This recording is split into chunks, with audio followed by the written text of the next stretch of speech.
নিঃশর্ত ভালোবাসা, সমস্ত লেনদেনের বাইরে ভক্তি।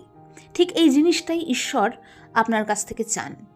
সব শেষে একটা কঠিন প্রশ্ন, তুমি কি ঈশ্বরকে ভালোবাসো, নাকি তার কাছ থেকে সবসময় কিছু পাওয়ার একটা ইচ্ছে তোমার মধ্যে জেগে ওঠে? তাহলে কিন্তু সেটা নিঃশর্ত ভালোবাসা নয়, সেটা ভক্তি নয়।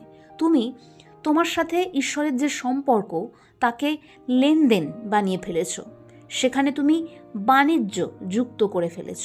ভক্তি বাণিজ্য নয়, ভক্তি সমর্পণ, ভক্তি বিশ্বাস, ভক্তি চোখ বন্ধ করে তাকে বিশ্বাস করা, সরল বিশ্বাসে তাকে নিঃশর্তভাবে ভালোবাসতে হবে। এই কথা আমাদেরকে স্মরণ করিয়েছেন গুরুদেব শ্রী স্বরূপানন্দ ব্রহ্মচারীর বাণীও। একই সাথে এই কথার ছোঁয়াচ আমরা পেয়ে থাকি ভগবদ্গীতার ভক্তি সংক্রান্ত জ্ঞানে। ভগবদ্গীতায় ভক্তি মানে সম্পর্ক, লেনদেন নয়। যদি ভালোবাসার শর্ত সাপেক্ষ হয় তবে তা বাণিজ্য। নিঃশর্ত প্রেম মানে ফলের নিশ্চয়তা নয়, অন্তরের স্থিতি। যখন তুমি শুধু কৃতজ্ঞতা নিয়ে ঈশ্বরের সামনে দাঁড়াও, তখন তোমার হৃদয় হালকা হয়, হৃদয় স্পষ্ট হয়।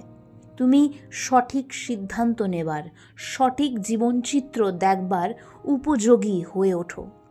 আজ কোনো কিছু না চেয়ে শুধু বলো ধন্যবাদ, তারপর বলো আমি জানি না আমি কি চাই, তুমি জানো। এই দুটি বাক্যের মধ্যেই লুকিয়ে রয়েছে আপনার জীবনের মুক্তির বীজ।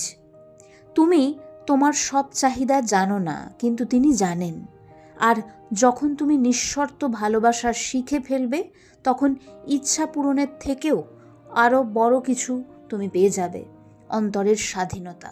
কোনো রকম অজুহাতকে আপনার সু অভ্যাস গড়ে তোলবার পথে বাধা হতে দেবেন না। সমস্ত অজুহাত সরিয়ে রেখে এই অভ্যাসটি জীবনে যুক্ত করুন আর খুব সুন্দর একটি জীবন নিজেকে উপহার দিন। ওম শান্তি শান্তি শান্তি।